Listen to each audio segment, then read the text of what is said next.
Sorry everyone for the bit of delay there. I was having some technical difficulties with all this, so thank you for your patience. Instagram is going crazy with everybody going online and doing some live. So welcome again. Thank you for being here. Hola, hola everyone. Thank you for joining us again this Friday. As the team mentioned, we're gonna take random ingredients that you probably have at home and make something easy and delicious for your family to enjoy. So we'll start off with some banana bread. I'm gonna quickly drain the potatoes that I started cooking also, so we're on a schedule. So bear with me 1 second. Okay. Okay, cool. These are ready for later.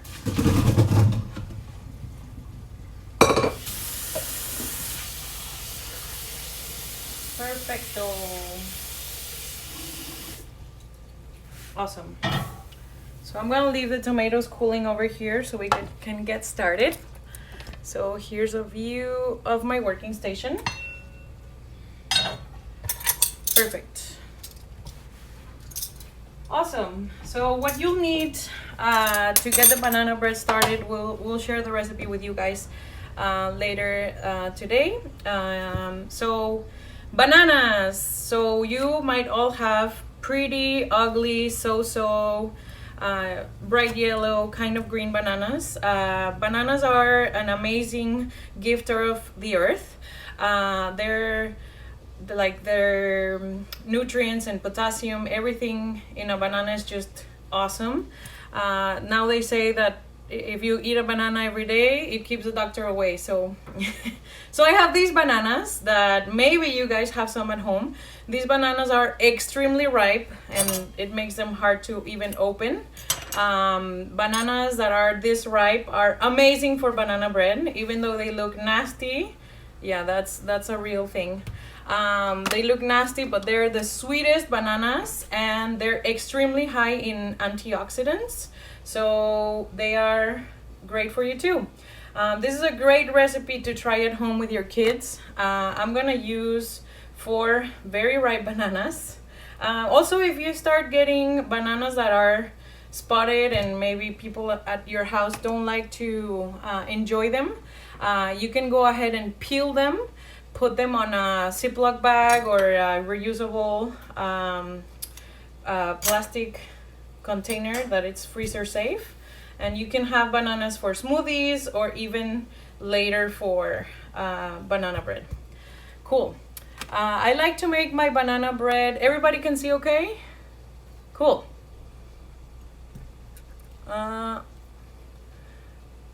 Awesome. So honestly, I like to make my banana bread with my hands. I feel that sometimes we're too scared to be playing with our food, but it's amazing how when you include your senses while you're cooking, it makes everything extremely better. So don't be grossed out. This is completely natural. So if you want to do it with your hands, by all means. If not, you can use a masher to mash your bananas or anything you'd like at home that is useful and that works best for you. I'm gonna go ahead and add an egg to our bananas here. If you wanna use a flax egg or a chia egg, please always feel free to substitute any ingredient that we're using with whatever you use to cooking at home. So, and especially now at these times that maybe ingredients are not as available as we always have them, so it's also adds a lot of value to that to not take our stuff for granted. I have here some organic coconut palm sugar and organic granulated sugar. Whatever works and whatever you have at home, please feel free. So typically with granulated sugar, I use only half a cup because the bananas are so sweet already that you really don't need that much sweetness to add. So I'm gonna go ahead and pour some coconut sugar. It is also sweeter and in flavor. I'm gonna grab the vanilla that I forgot over here.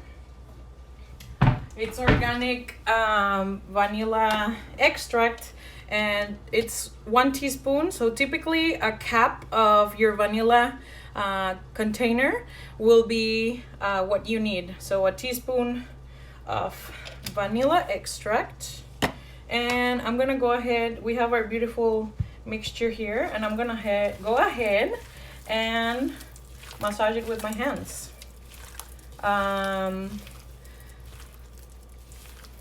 Hi everyone, thank you for joining. This is very, very exciting.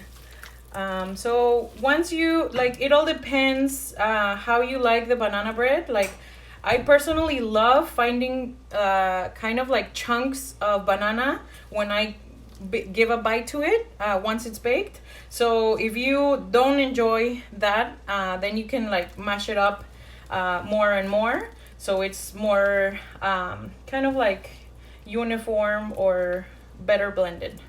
Perfect. So now that we have our kind of like wet ingredients here, we're gonna go ahead and add our dry ones. Cool. I am gonna use all-purpose flour because that's what I have at home, but obviously if you have a gluten-free option or almond meal works great too. So when you're measuring out the flour, you don't want to kind of like pack it in because it will make a lot more, it will compact and build a lot more from what you need. So we're using 1.5 cups of, oh, I forgot a very important ingredient in our wets, oil. So I substituted butter for oil in my recipe, just because I really, I found it that it's, obviously it brings more nutrients to the banana bread, and so you need some kind of fat to bind and dance with the rest of the ingredients. So I'm gonna use Chosen Foods organic. It's a blend of avocado, coconut, and safflower oil. That I hope you're enjoying our new look that we're extremely excited about. So I'm gonna pour 1/2 cup onto our wet ingredients and flour here. Cool. Perfect. So I'm gonna pour it on the side so we can start blending in our mixture. Also here, I'm going to add a teaspoon of baking soda. What baking soda does to your banana bread is that it brings color. So not only it helps to make the sugar shine, but it also helps with color. So when you see darker banana breads, that means that it probably has a little more of baking soda.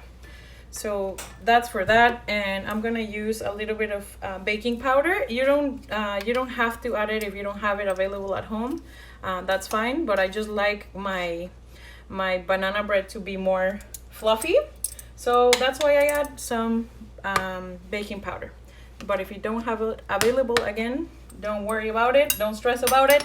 The good thing is that we are here to have some fun and do it together. Cool. So I'm transferring to a spatula to fold in the flour in our dry, wet ingredients, and as you can see, it's beautifully coming together. And if you scrape the sides and incorporate everything onto your banana bread, and finally, if you want to add at home if you have chocolate chips or walnuts, whatever you have available at home. Typically, a handful of anything is from half to a cup of any ingredients that you're required to use. So you can be more casual about. I like to give them a little squeeze so they break up a little bit. So cool. We'll leave a few so we can decorate it on top. Awesome. So we fold in the walnuts, and banana bread is set and ready to go. I have a pan here. You can use a metallic one or whatever. Again, I've done banana bread in a bundt loaf. I've done it in a loaf. I've done it in a round bundt, and it works. Everything works. So it just the cooking time takes. It's a little bit different. It varies, but go ahead and spray your pan. That's the beauty about the avocado oil spray, that it honestly, like, you can see how perfect the coating is. So yeah. Oh yeah, yes, thank you for your question. Yes, about the baking soda, it also adds obviously that saltiness to your baking to your banana bread. So should be and should work great. So a lot of my friend Alisa loves to put bananas on top to decorate. So if you have a banana to spare, you can also slice it up and add it to the top of your mixture. And when it bakes, it just looks so beautiful when it comes out of the oven. So whatever works at your house and whatever you feel comfortable with doing and adding, that's awesome. Whatever type of nut you have at home available also works. Cool.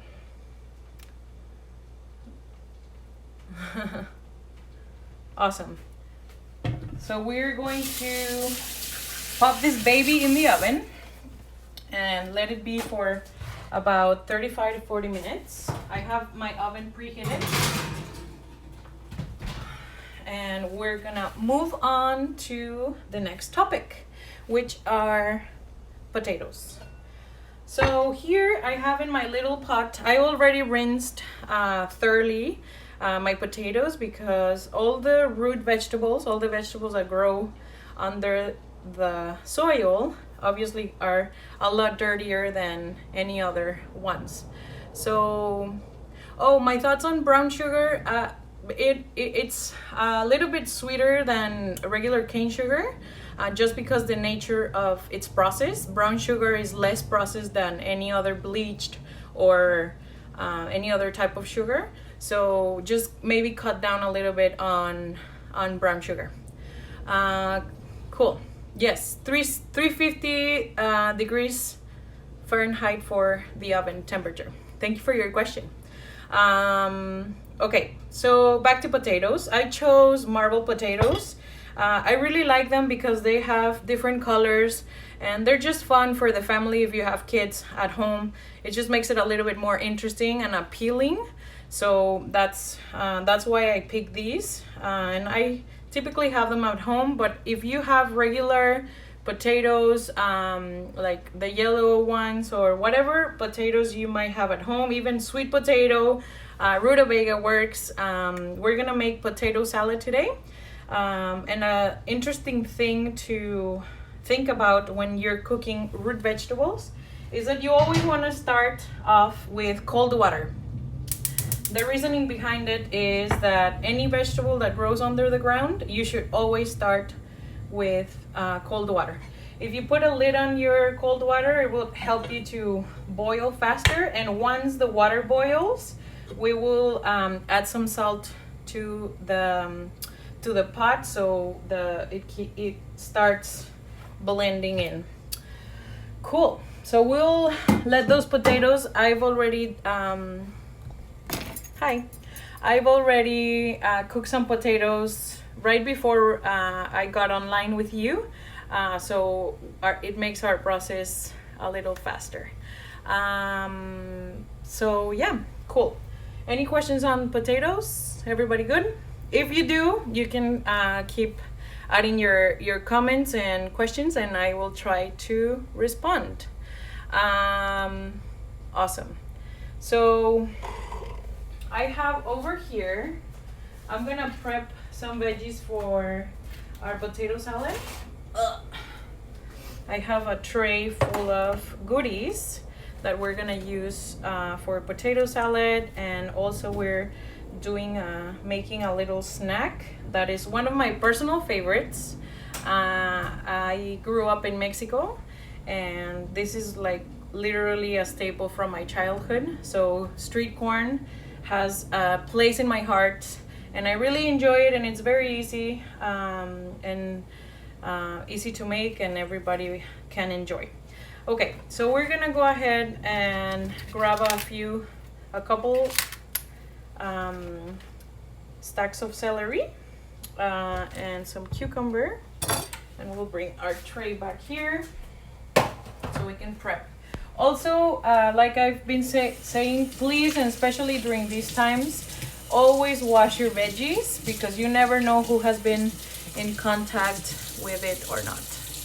Okay, we have a question. Does it matter if you add salt to the water before boiling or after boiling? So the principle with this, I don't think there's been enough research to say if it's personally, and well, in training in culinary school, we were always encouraged. I would get back to you on that for the next live version, but once, I don't know if it has to do something with the bitterness or just the water evaporating faster when you add the salt before, or maybe I'll do a little search on that. But same principle for pasta. Once you bring the water up to a boil, then you add the salt, it boils again, and then you put the pasta in. So it doesn't, that's just for principle, what I've been taught, and that what I've practiced throughout my professional life. But I'll do some research on that and get back to you. Thank you for your question. Okay, so we'll get down to business here with celery. I had some Persian cucumbers at home that I honestly love because they're so crunchy, and you can leave the skin on, and it's great. So very simple to start prepping the celery stalks. Like I mentioned in the past, it's easier if you deal with pieces that are more manageable. So I'm gonna cut off a little bit of both ends. Celery is extremely high in fiber, and it's, like they say, it's negative calories. So eating celery actually helps you burn more calories than what you're intaking. So that's kind of cool. So if you want to eat celery all day, you're gonna get lucky. I should eat celery all day probably. Cool. So once we chop down kind of like manageable pieces, we'll cut down little slabs. I like to do kind of like 4, so they're stalks, and you can use this kind of cut for crudité, and it's awesome for dipping anything at home like hummus. So yeah, so after you have the little stalks lengthwise, I like to go and do some cubes. This will add a lot of crunchiness to our salad. So you always want to have like a crispy element, and especially like if it's an egg salad, tuna salad, any type of salad that you decide to do at home, all of these are awesome if you add a crunchy element.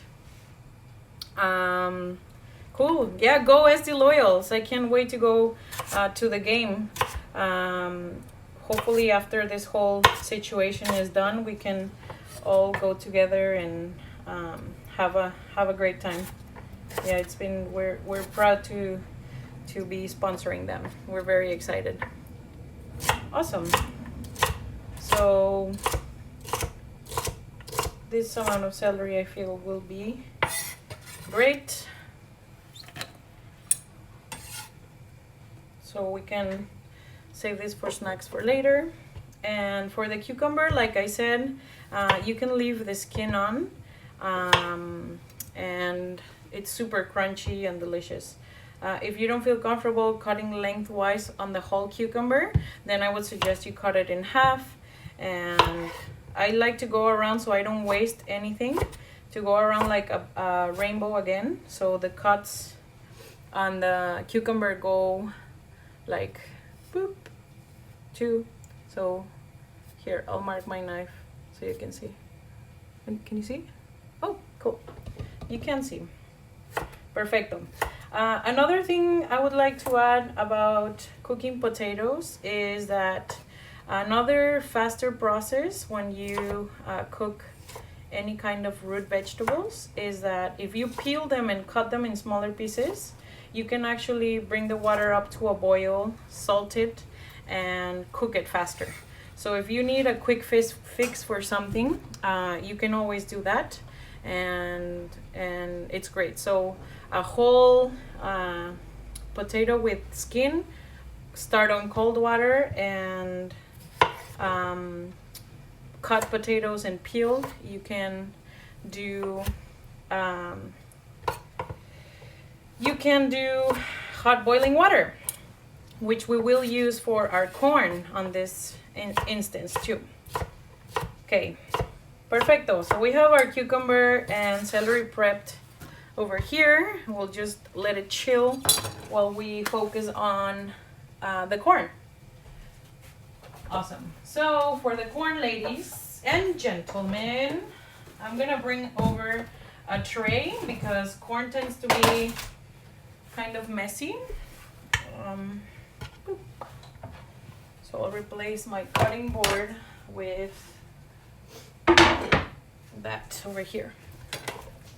There.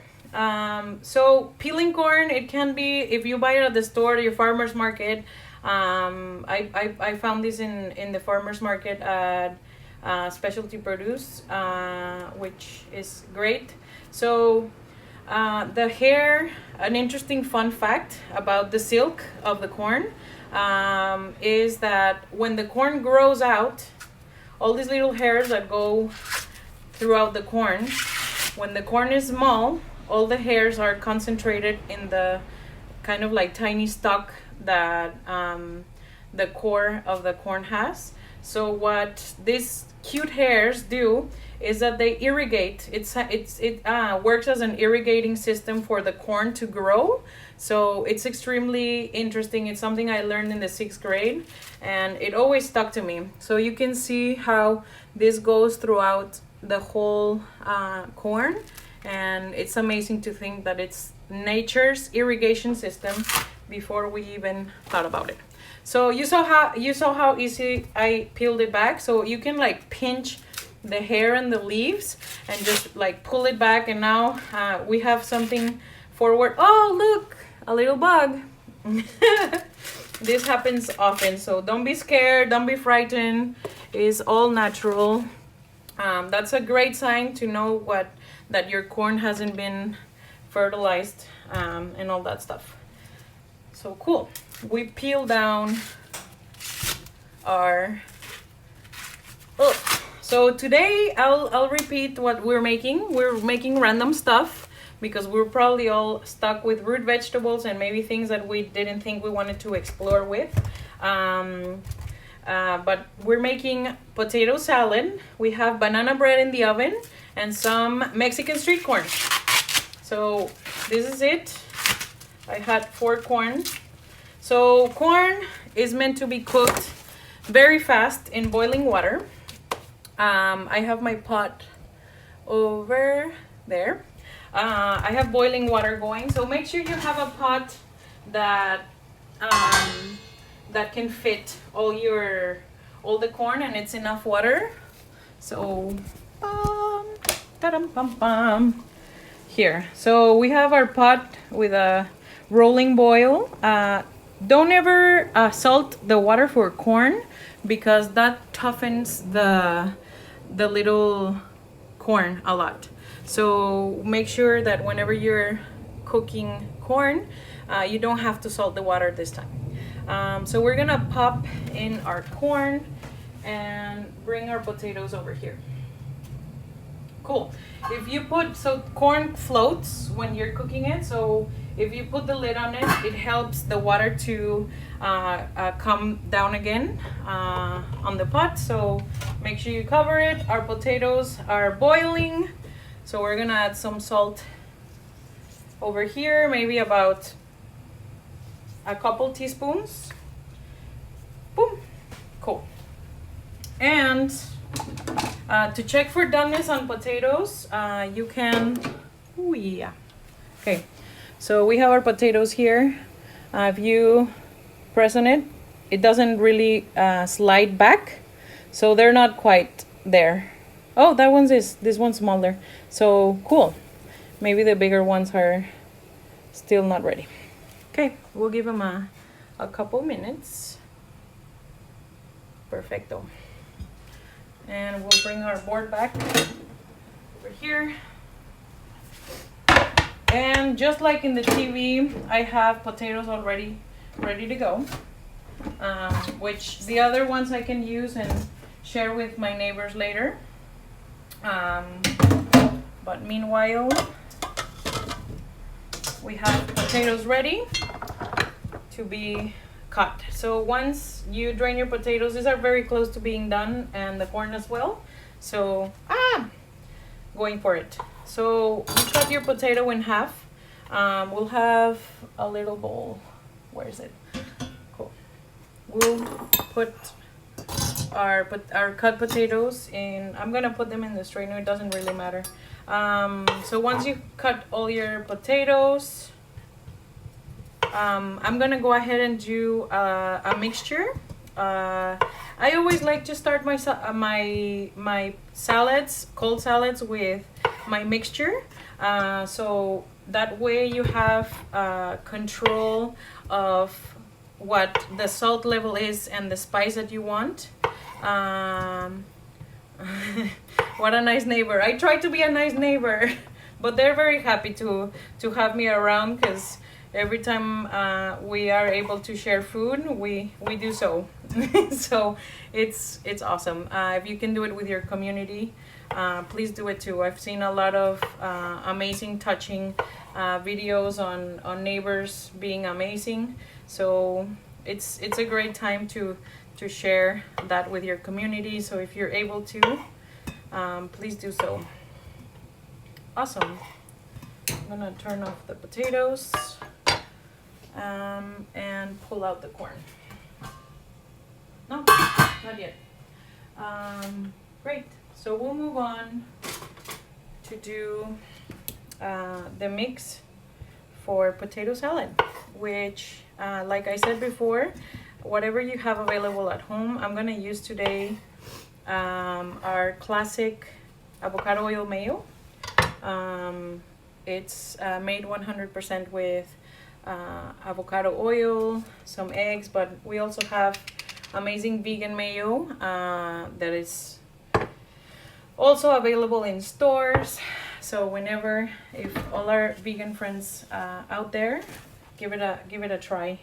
Once you can head to the store and venture with new. Cool. Perfect. So we will start with our mix. Here we go. So I'm gonna add about maybe like a couple tablespoons, and we'll start there. I'm gonna add a little bit of whole grain mustard. It's like half a teaspoon. If you have regular mustard at home, whatever works for you. I'm gonna add the juice of half a lemon.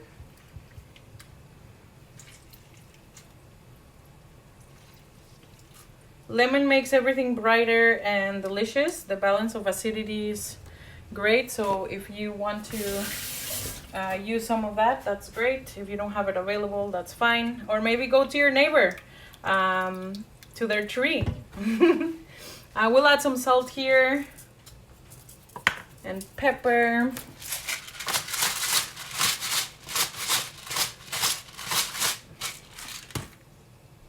Yeah, both the non-vegan too. Yeah, we're all our product. We're very prideful of our products at Chosen.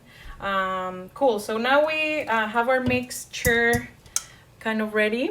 It looks a little bit runny because of the lemon juice. So if you want to give it a try and see, perfect. Ooh, a little pit. Cool. So it tastes great to me. So if you think it needs a little bit more solid, more seasoning, you can add any spices here, paprika, garlic, salt, anything you have and you like to cook with, that's great.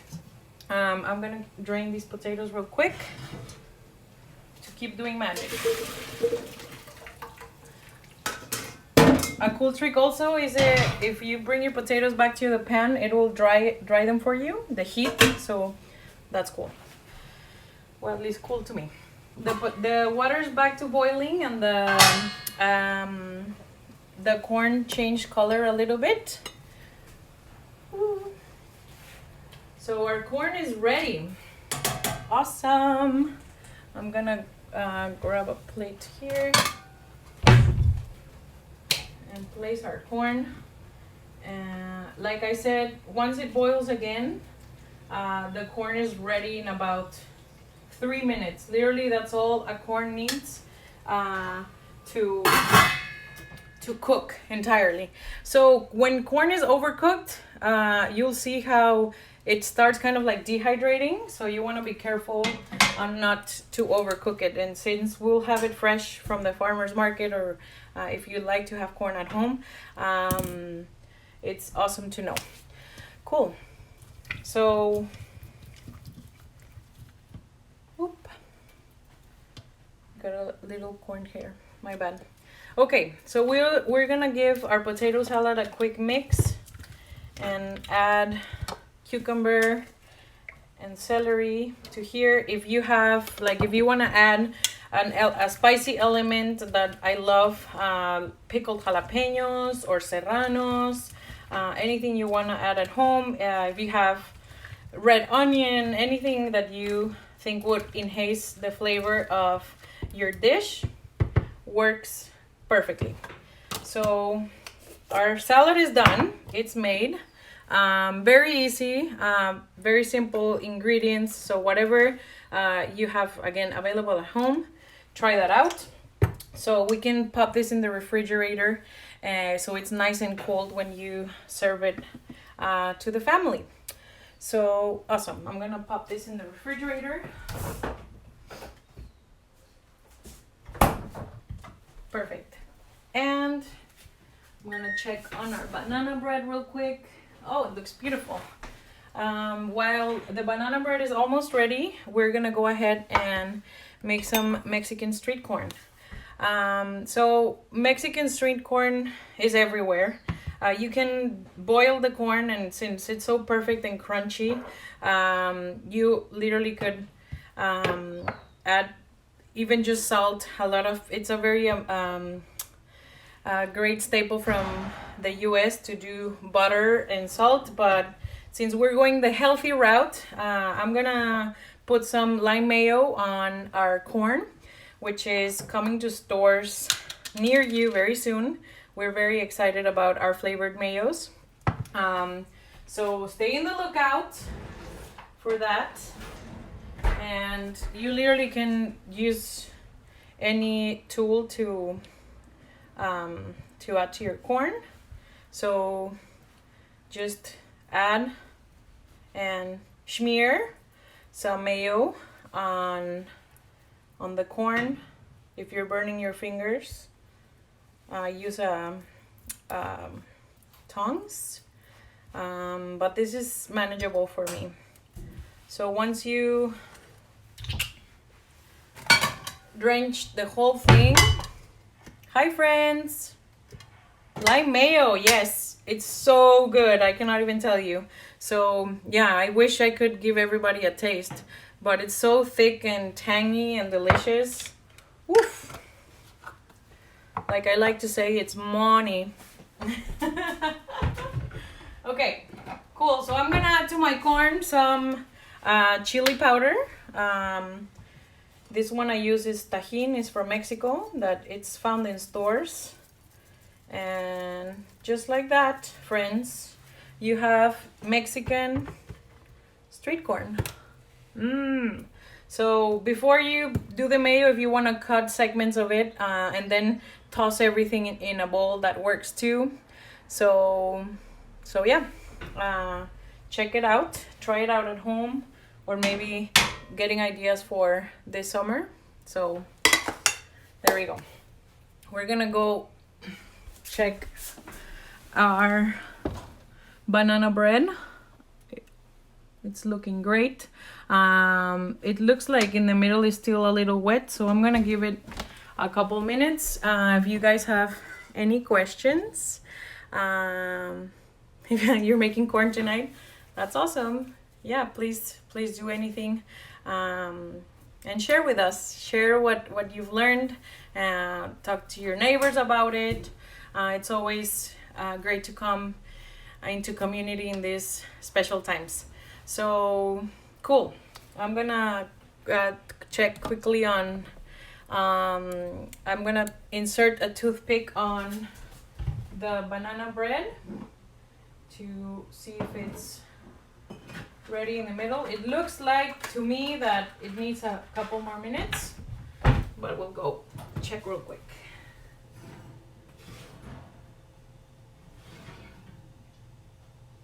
Yeah, it's still wet, so I can share a picture with everyone in a few minutes. What am I making for dinner tonight?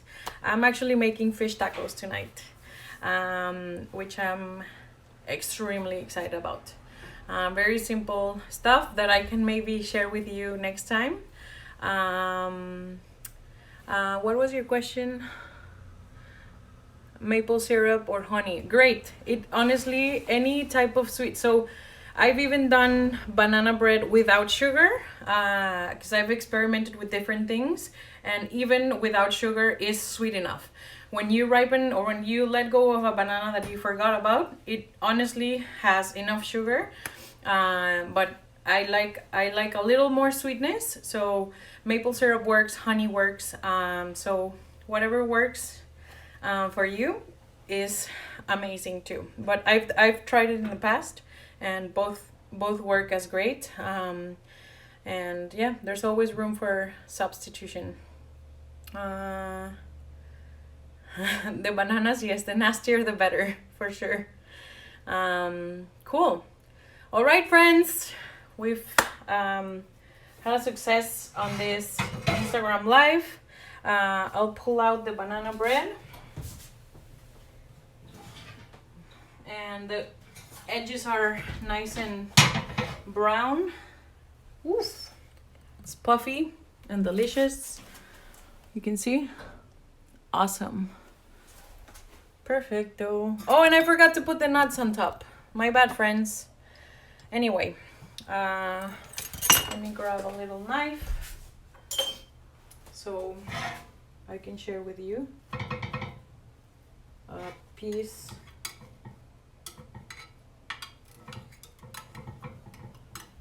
Ooh. It's still gooey. Oh, but that gooiness comes from the chunks of banana that we left in there. So, oof, this is hot. All right. Awesome. Well, this was it. I hope you enjoyed. I hope you learned something. And I'll see you guys next time. Thank you. Bye-bye.